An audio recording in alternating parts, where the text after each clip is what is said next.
마가복음 19번째 시간, 요즘 삶이 어떠십니까? 요즘 삶이 어떠십니까? 라는 제목으로 하나님 말씀 나누겠습니다. 코로나로 모두 힘든 시기를 보내고 있습니다. 지난주 어떤 성도님을 만나 물었습니다. 요즘 삶이 어떠십니까? 라고 물었더니 목사님, 그래도 하나님 은혜로 잘 돌아가고 있어요. 사업을 하시는 분이었습니다. 잘 돌아가고 있어요. 여러분, 그렇습니다. 뭐든지 잘 돌아가야 합니다. 잘 돌아가야 삽니다. 사람이 살려면 피가 잘 돌아가야 합니다. 돈이 잘 돌아가야 합니다. 먹는 것도 잘 돌아가야 합니다. 호흡도 잘 돌아가야 합니다. 막히면 안 좋죠. 막히면 죽습니다. 선순환해야 합니다. 그런 의미에서 먼저 축복합니다. 사랑하는 여러분, 모든 일들이 잘 돌아가시기를 주님의 이름으로 축복합니다. 그렇다면 그것만 잘 돌아가면 잘 사는 것일까요? 아닐 것입니다. 무엇보다도 하나님과의 관계입니다. 신앙생활도 잘 돌아가야 합니다. 그런 의미에서 오늘 본문을 보시면 본문은 예수님이 제자들을 부르시고 보내시는 장면입니다. 결론부터 말해 잘 살려면 부르심과 보내심, 이게 잘 돌아가야 합니다. 그럴 때 진정 잘 사는 것입니다. 그럼 먼저 역으로 보내심부터 한번 살펴보겠습니다. 오늘 주님이 제자들을 세상으로 보내십니다. 목적이 무엇입니까? 하나님의 영광입니다. 여러분, 세상 속에서 살면서 여러분의 목표가 뭡니까? 집입니까? 사업입니까? 아니죠. 우리의 목표는 증인된 삶입니다. 12절에 보면 예수님이 제자들을 보내시면서 이렇게 하라고 말씀하십니다. 제자들이 나가서 회개하라 전파하고, 세상 사람들에게 회개하라고, 돌아서라고, 주님 앞으로 나오라고 전하라라는 것입니다. 그 사람이 제자요, 그 사람이 참된 성도요, 우리가 세상에서 살아가야 될 궁극적인 목적인 줄 믿습니다. 때를 얻든지 못 얻든지 증인된 삶을 살아야 합니다. 내가 사는 현장, 일하는 현장이 증인의 현장이 되어야 합니다. 전도 생활과 일상 생활이 따로 떨어져 있는 것이 아니다라는 것입니다. 삶이 곧 증인이요, 증인된 삶을 사는 것이 곧 내 직장, 내 사업장, 내 삶의 현장이 되어야 된다라는 것입니다. 지난 9월 3일에 이희돈 장로님이 소천하셨습니다. 이분은 아시아인 최초로 세계무역센터 협회 수석 부총재에 오른 분입니다. 그보다 이분이 많은 사람에게 알려지게 된 계기는 다른 데 있습니다. 9.11 당시 미국의 월드 트레이더 센터가 무너질 때 기적적으로 살아나신 분입니다. 당시 이사회가 있어 이 건물에 들어가려 했는데 그때 자꾸 시간이 딜레이 돼서 하나님의 은혜로 그때 살아남아서 얼마 전에 20년 더 사신 거죠. 20년 더 사시고 돌아가셨습니다. 20년 더 사시면서 덤으로 얻은 생명이겠죠. 몇 분만 제대로 정확하게 도착했으면 죽었을 텐데 하나님이 20년을 더 살게 하셨으니 얼마나 감사합니까? 그전에도 신앙생활 열심히 했지만 이후로 한국과 미국 전 세계에 다니면서 복음을 전하셨습니다. 그분이 지난 3일에 소천하셨습니다. 그런데 듣기로는 병상에서 마지막으로 이런 말씀을 남겼다고 합니다. 오직 한 가지, 예수 믿으면 천국, 예수 안 믿으면 지옥, 그것밖에 없습니다. 그것밖에 없습니다. 그리고 소천하셨대요. 그것밖에 없어요. 전하셔야 돼요. 다른 거 다 필요 없어요. 그것밖에 없어요. 세계 명예, 부, 권력 소용없습니다. 그것밖에 없어요. 예수 믿으면 천국, 그렇지 않으면 지옥. 우리는 사랑하는 사람들에게, 우리 주변 사람들에게 정말로 전해야 합니다. 포기하지 말고 낙심하지 말고 계속해서 전해야 될 줄 믿습니다. 그렇게 증인된 삶을 살라고 주님 말씀하시면서 세 가지를 약속하십니다. 첫째, 영적인 권세를 주십니다. 7절 하반절에 보면 더러운 귀신을 제어하는 권세를 주시고, 주님이 증인된 삶을 살라 하시면서 성도에게, 제자에게 제일 먼저 주신 것이 귀신을 제어하는 권세였습니다. 왜 그러셨을까요? 그것이 증인된 삶을 사는데 가장 필요하기 때문입니다. 그것이 다른 사람을 변화시키는데 가장 강력하기 때문입니다. 여러분, 사람들이 왜 예수를 안 믿는다고 생각합니까? 왜 사람들이, 왜 내 가족이, 왜 내 딸이 도대체 예수를 안 믿을까? 이유가 뭐라고 생각하십니까? 성경은, 주님은 분명히 말씀하십니다. 마귀 때문이라고. 고린도 후서 4장 4절에 보면 그 중에 이 세상 신이 믿지 아니하는 자들의 마음을 혼미케 하여 그리스도의 영광의 복음의 광채가 비치지 못하게 함이니 그리스도는 하나님의 형상이니라. 하나님의 형상 대신, 복음의 주체 대신 예수 그리스도의 그 영광의 빛이 비치지 못하게 마귀가 혼미케 해버려, 딱 막아버린다는 거예요. 그게 가장 큰 역사고 문제다라는 것입니다. 마귀는 예수를 못 믿게 할 뿐만 아니라 결국 불행케 하죠. 요한복음 10장 10절에 도적, 마귀가 오는 것은 도적질하고 죽이고 멸망시키려는 것뿐이요, 결국 복음을 듣지 못하면 멸망입니다. 그래서 전도하는 사람은, 그래서 세상에서 증인된 삶을 사는 사람은 이걸 알아야 돼요. 마귀를 제압해야 된다는 걸 알아야 돼요. 그렇지 않으면 전도가 안 돼요. 그렇지 않으면 복음이 들어가질 않아요. 그래서 주님이 제일 먼저 주신 게 뭐예요? 귀신을 제압하는 권세입니다. 과거에 노다지와 관련된 말을 들었습니다. 노다지. 이 말이 조선시대 마렵에 생긴 말이라고 합니다. 그때 서구 열강이 이 땅에 들어왔죠. 특히 많은 광산업자들이 금을 캐러 왔습니다. 그리고 금이 있을 만한 곳에 표지판을 세워놨는데 영어로 No touch라고 써서 표지판을 세워놨어요. 무슨 뜻입니까? 접근하지 마십시오, 만지지 마십시오라는 뜻이죠. 그런데 노타치를 우리식으로 발음하면 뭡니까? 노터치, 노타지, 노타지? 그렇게 된 거예요. 어느 날 이게 뭐지? 표지판을, 영어를 읽지 못하는 사람이 그 우연히 표지판을 치우고 봤더니 금이 발견된 거예요. 아, 그때부터 이 표지판이 있는 곳은 금이 있는 곳이구나. 그래갖고 오히려 접근을 막는 노타치가 있는 곳은 금이 있는 곳이구나. 노다지, 노다지에서 좋은 의미로, 복된 소식으로 바뀌었다라는 것입니다. 사랑하는 여러분, 복음을 전하는 일, 복음을 듣는 일은 노다지입니다. 그런데 마귀는 이것을 왜곡하죠. 노터치, 듣지 못하게 하고 받아들이지 못하게 방해한다는 거예요. 주님은 어떻게 하라고요? 권세를 주었노니 너희가 물리치라는 거예요. 그래서 영적 전쟁 하셔야 됩니다. 흔히 전도를 설득으로 생각하는 사람들이 있습니다. 그래서 좋은 말, 숙련된 말, 능숙한 말로 전도하고 설득하려고 해요. 말로 설득하는 게 전도가 아니에요. 영적 싸움이에요. 강한 자가 이기는 거예요. 내가 약하니까 못 전도하는 거예요. 설득이 아닙니다. 영적인 권세예요. 또 어떤 사람은 전도를 좋은 이미지들을 부각시켜 홍보하는 일로 생각합니다. 그래서 전도를 위해 교회 자랑, 목사님 자랑, 성도님 자랑 등을 많이 합니다. 여러분, 근본적으로 그것도 아니에요. 교회는 오직 예수님만 자랑해야 돼요. 오늘 본문 마지막 절도 보십시오. 14절 상반절에 이에 예수의 이름이 드러난지라.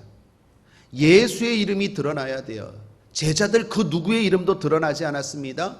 예수의 이름만 드러나야 돼요. 그게 교회고 그게 우리들의 삶에서 나타나야 될 모습인 줄 믿습니다. 그러기 위해서는 영적 싸움해야 돼요. 물론 설득이나 교회 이미지를 좋게 하는 홍보를 통하면 사람은 많이 모일 수 있어요. 그러나 그것은 주님의 방법이 아닐 뿐만 아니라 그렇게 모인 사람들은 절대로 구원과 상관없는 사람들이에요. 주님은 주여 주여 하는 자마다 다 천국에 들어갈 자가 아니라 말씀합니다. 오늘날로 말하면 교회 다닌다고 다 천국에 가는 게 아니야 라는 말씀과 똑같은 의미예요. 그러므로 그렇게 데려오는 것은 궁극적으로 그 사람들을 불행케 하는 일이요, 주님이 기뻐하시는 방법도 아니에요. 설령 그렇게 왔을지라도 결국에는 복음을 제대로 전해줘야 돼요. 당신 회개해야 됩니다. 마음을 열고 예수를 영접해야 됩니다.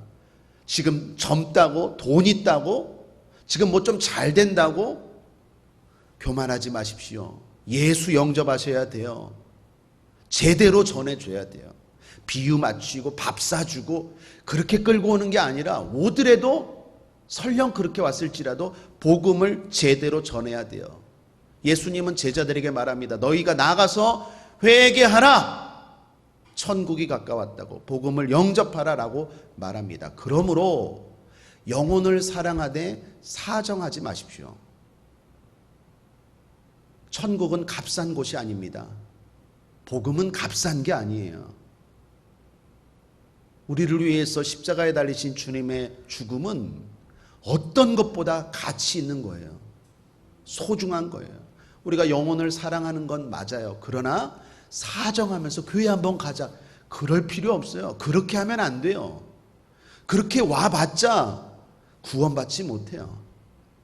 내가 죄인됨을 인정하고 내가 예수가 필요함을 고백하고 주님 나를 살려주옵소서라고 할 때 그 사람이 진짜 구원받고 하나님의 자녀가 되고 천국 백성이 되는 줄 믿습니다. 그러려면 어떻게 해야 돼요? 내가 영적인 권세가 있어야 돼요. 기도하고 성령 충만함으로 이 주님의 말씀을 담대하게 믿어야 돼요. 확신이 있어야 돼요. 근데 그 확신이 없으니까 자꾸 다른 방법으로 사람들을 끌고 오려고 해요.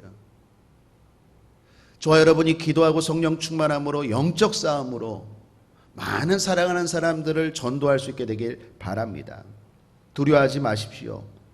하면 이깁니다. 하면 마귀는 떠나갑니다.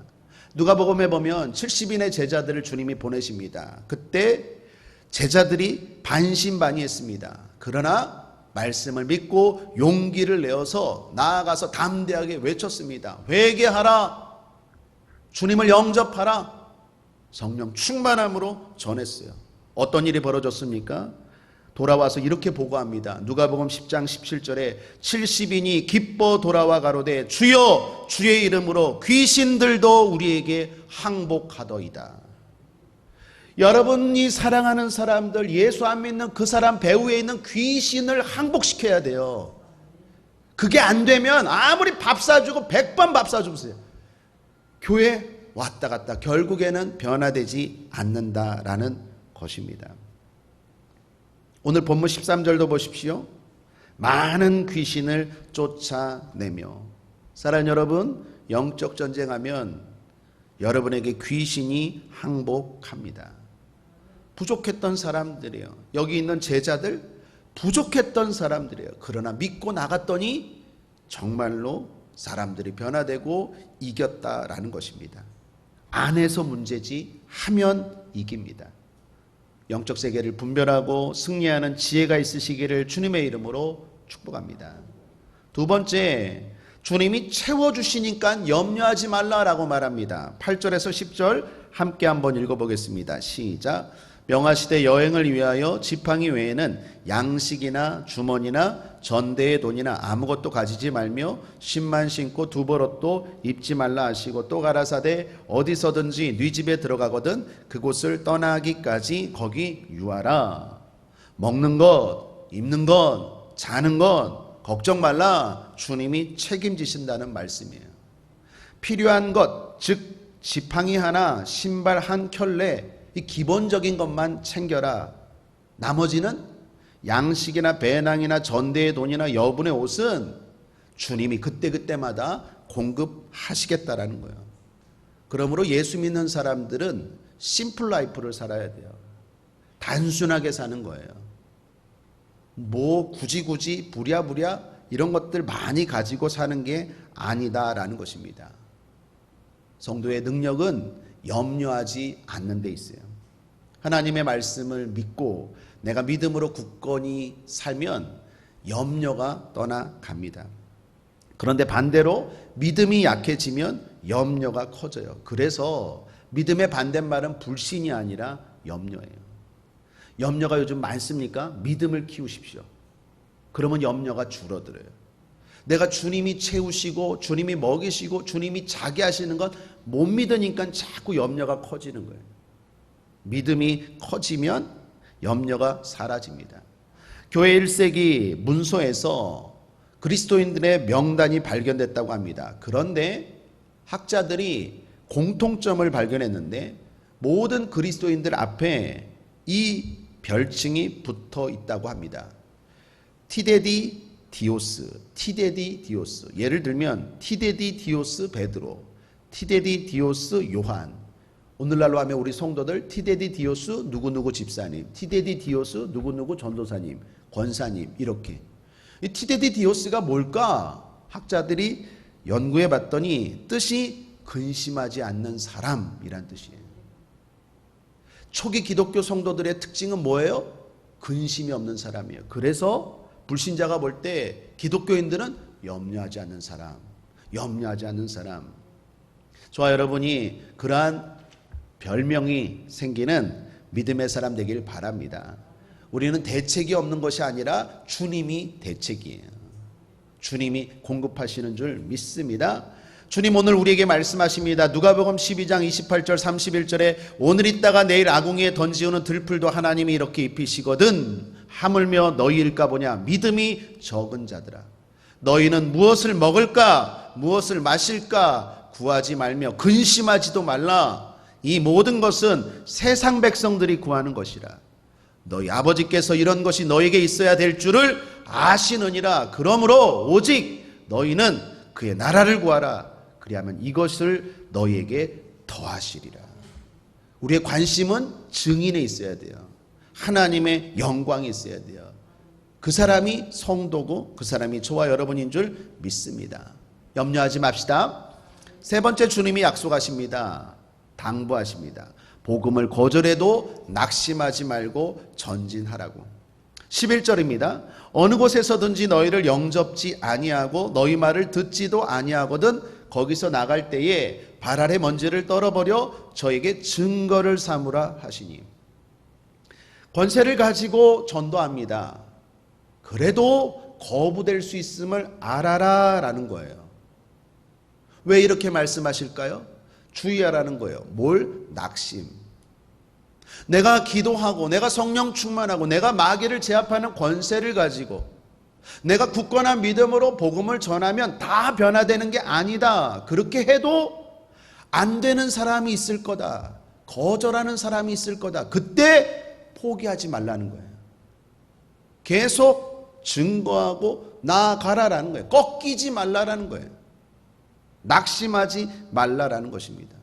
사람이 거부를 당하면 보통 위축되기 쉽습니다.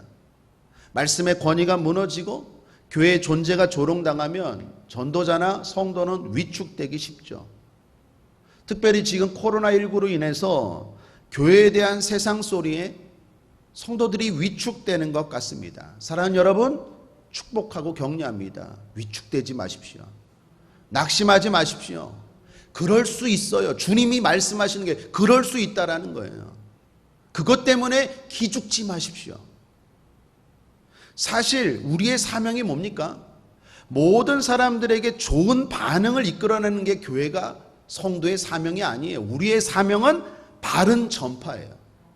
우리의 사명은 복음 전파, 바른 전파, 그들을 살리는 거지 그들에게 좋은 소리를 듣는 게 우리의 목적이 아니라니까요. 저 교회는 좋은 교회야. 저 성도는 좋은 성도야. 물론 상식적으로 들어야 되겠죠. 그러나 아무리 우리가 제대로 사랑하고 그들을 위해서 복음을 전파해도 비난하는 사람은 비난하고 거절하는 사람은 거절하는 사람이 있을 거라는 거예요. 그것 때문에 낙심하지 마십시오. 또 하나, 그것 때문에 복음을 왜곡하면 안 돼요. 좋은 반응을 위해서 복음을 바꿔버려요. 담대하게 복음은 복음답게 순복음으로 전해야 되는데 다른 복음을 전해요. 거짓된 복음을 전해요. 그러면 이단되는 거예요.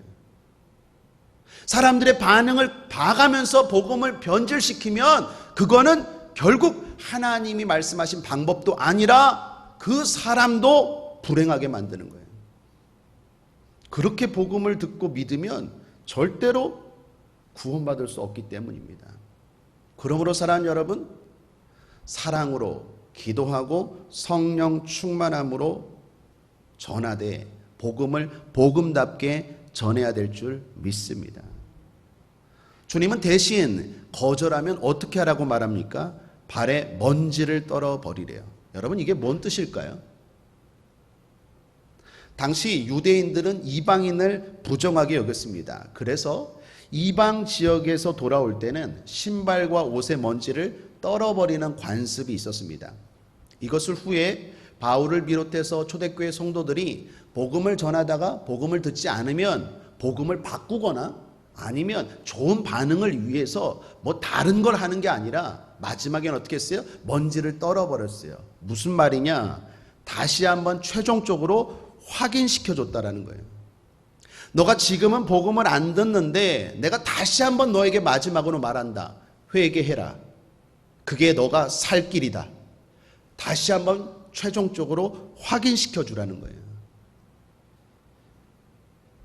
그럴 때 그 영혼이 지금 나를 통해서는 구원되지 않지만 나중에라도 다른 기회를 통해 주님을 제대로 영접할 수 있게 된다라는 거예요. 지금은 신실한 성도인 차범근 축구 감독님의 간증입니다. 선수 시절에 누가 전도를 했어요. 예수 믿으세요. 하나님 계십니다. 죽으면 천국과 지옥이 있습니다. 그럴 때 차범근 감독이 따지면서 이렇게 말했대요. 하나님 봤어요? 천국 가봤어요? 보여주면 믿을게. 보여주면 믿을게.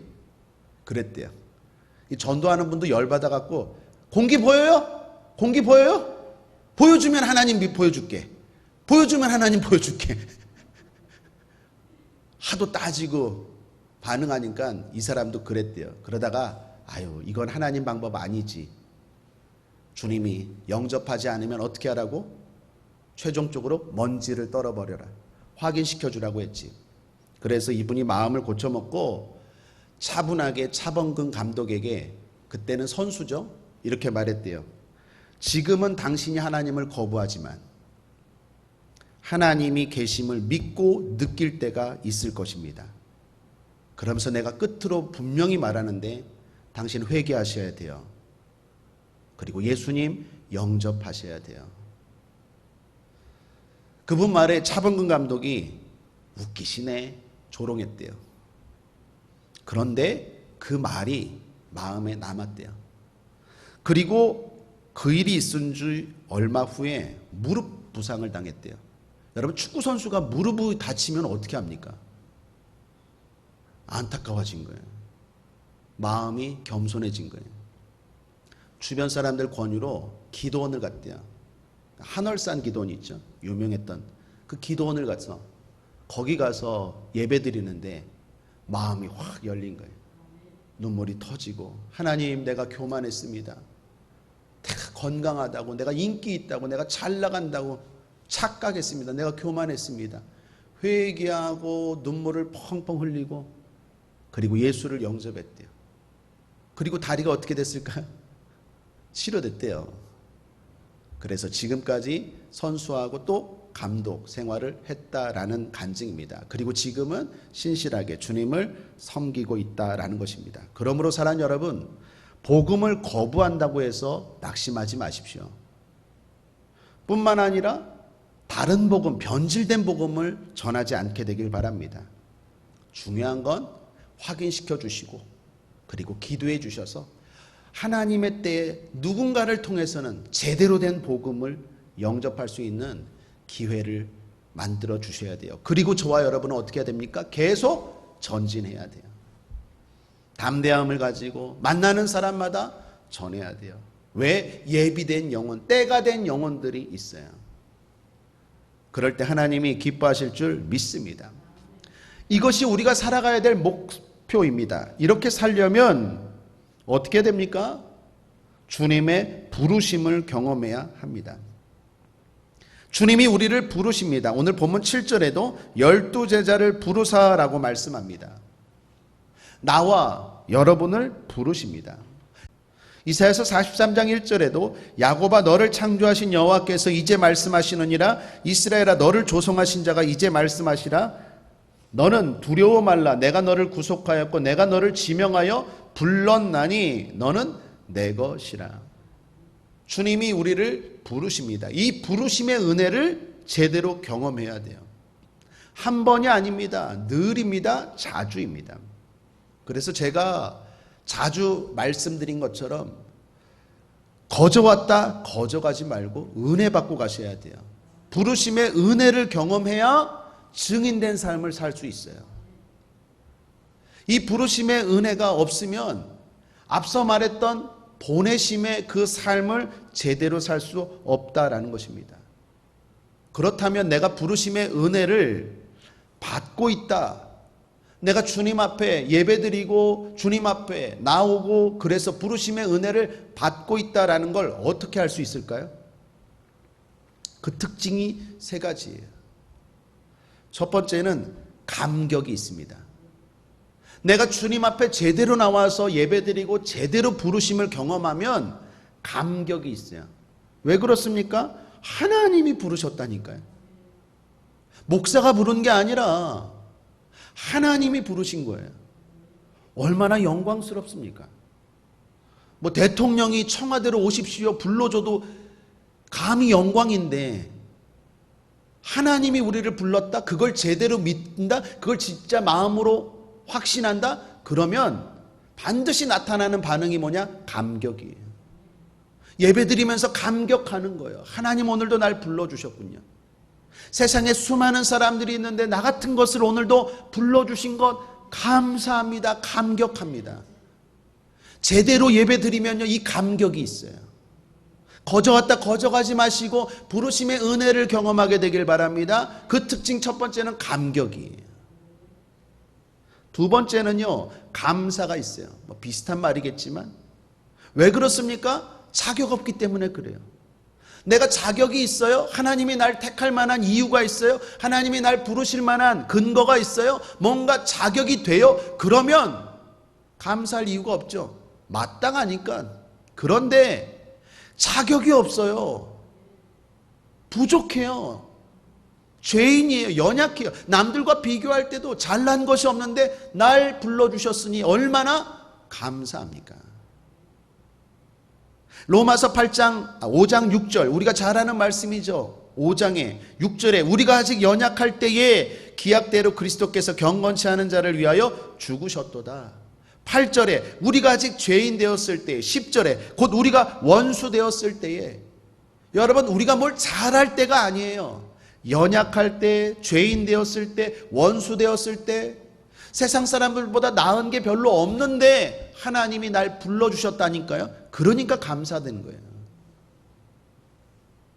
오늘 이 예배가 감사가 넘치길 바랍니다.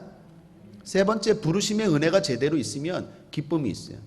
여러분 하나님이 왜 부르십니까? 하나님이 부르신 사람들의 공통적인 특징이 뭐예요? 복주심이에요. 우상 집안의 아들이었던 아브라함을 불러서 복의 근원으로 삼으세요. 하카톤 막둥이였던 목동 다윗을 부르셔서 위대한 성군 다윗으로 만드세요.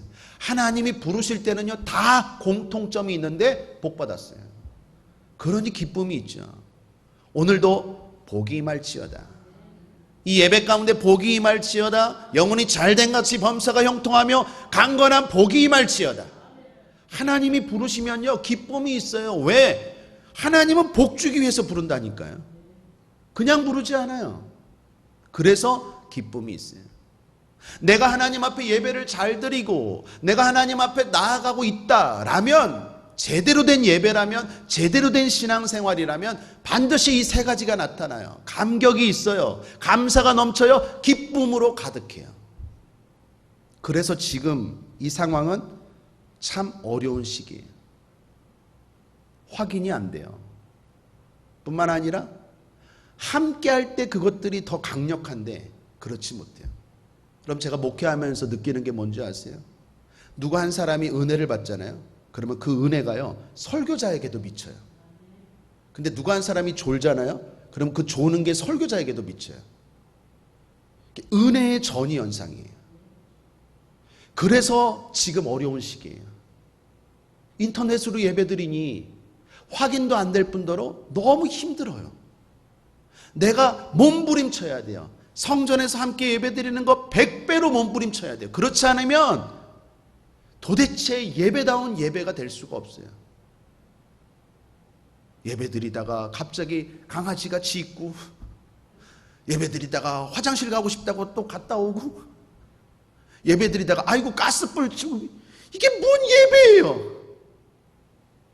그러니 그 예배에 무슨 기쁨이 있고 감사가 있고 감격이 있겠어요? 내가 좀 예배에 집중이 떨어질지라도 옆에 사람이 눈물을 흘려요. 그럼 그 은혜가 나한테 막 흘러와요. 내가 막 피곤하고 졸고 싶은데 막 목사님이 열을 내고 열정을 가지고 전해, 그러면 자꾸 눈이 번쩍번쩍 떠져요. 그런 전이현상, 상호작용이 있는 게 예배예요. 그래서 너희는 모이기에 힘쓰라고 히브리서에 말씀하는 거예요. 120명의 문도가 모일 때 성령이 임한 그 성령은 다른 파워가 달라요. 역사하심이 달라요. 그러므로 사랑하는 여러분, 어찌할 수 없는 상황이지만 사랑하는 여러분, 몸부림치게 되길 바랍니다. 이 부르심의 힘이 있어야 제대로 세상을 살 수 있는 줄 믿습니다. 그래서 이것이 잘 돌아가야 진짜 잘 사는 거예요. 하나님 앞에 부름받아 은혜 받고 세상으로 나아가 증인으로 살고, 또 부름받고 은혜 받고 또 세상으로 나가 증인으로 살고, 또 힘 떨어져서 은혜 받고 증인으로 살고, 이게 잘 돌아가야 그게 진짜 잘 사는 거예요. 그런 의미에서 우리 성도님들 더욱더 기도하고 중보합니다. 이 어려운 시기에 풍성한 은혜가 더욱 임하길 바랍니다. 그런 의미에서 특별 다니엘 기도회를 또한 하고 있는 거예요. 조금이라도 여러분에게 부르심의 은혜가 소멸되고 약해지지 않기 위해서 더 충만하게 나아가길 바랍니다. 말씀을 준비하는 중에 과거 유명했던 타이타닉이라는 영화가 생각났습니다. 전 세계적으로 선풍적인 인기를 끌었죠. 거기에 많은 감동적인 영웅들이 등장합니다. 사랑하는 여인을 살리는 제프라는 주인공, 침몰하는 배를 안고 마지막까지 침착하게 키를 붙들고 침몰하는 선장 스미스, 구조선에서 사람들을 실어주고 살리기 위해 끝까지 노력하는 선원들. 그런데 이런 이야기들은 대부분 픽션, 그러니까 가짜라고 합니다. 가짜는 아니지만 검증되지는 않은 이야기다라는 거예요. 그러니까 그럴 것이다 라고 생각해서 영화를 만든 사람이 만들어낸 것이라는 것입니다. 그런데 타이타닉 영화를 보셨다면 그 마지막 장면, 찬양을 연주하는 분 계시죠. 죽어가면서도 복음을 전한 분 계시죠. 그분은 실제 실존하는 사람이래요. 이름이 웰레스 하틀리라는 분입니다. 하틀리. 이분이 침몰하는 배에서 실제로 이렇게 외쳤다고 하죠. 여러분들, 예수 그리스도 그분을 의지하십시오. 그분이 소망입니다. 죽어가면서도 침착하게 담대하게 끝까지 외쳤다고 하죠. 그리고 연주했다고 하죠. 그때 찬양이 364장, 내 주를 가까이 하게 함은, 내 주를 가까이 하게 함은 십자가 짐 같은 고생이나 내 일생 소원은 늘 찬송하면서 주께 더 나가기 원합니다. 당시 타이타닉이라는 절대로 무너지지 않고 그 화려하고 웅장했던 그 배, 세상을 상징하는 그 배, 그러나 속절없이 그 바닷속에 침몰하는 그 사람들에게, 세상을 의지하고 세상을 신뢰했던 그 사람들에게 이 하틀리는 예수를 의지하라고 외치고 이 찬송을 마지막으로 연주했다고 하죠. 그 이야기가 갑자기 지금 생각난 이유는 그때 불렀던 찬송가 364장의 4절 가사가 제 마음에 생각나서 였기 때문입니다. 364장 4절이 이런 가사죠. 야곱이 잠 깨어 일어난 후 돌단을 쌓은 것 본받아서 숨질 때 되도록 늘 찬송하면서 주께 더 나가기 원합니다. 여러분, 야곱이 이때 어떤 상황입니까? 집을 떠나서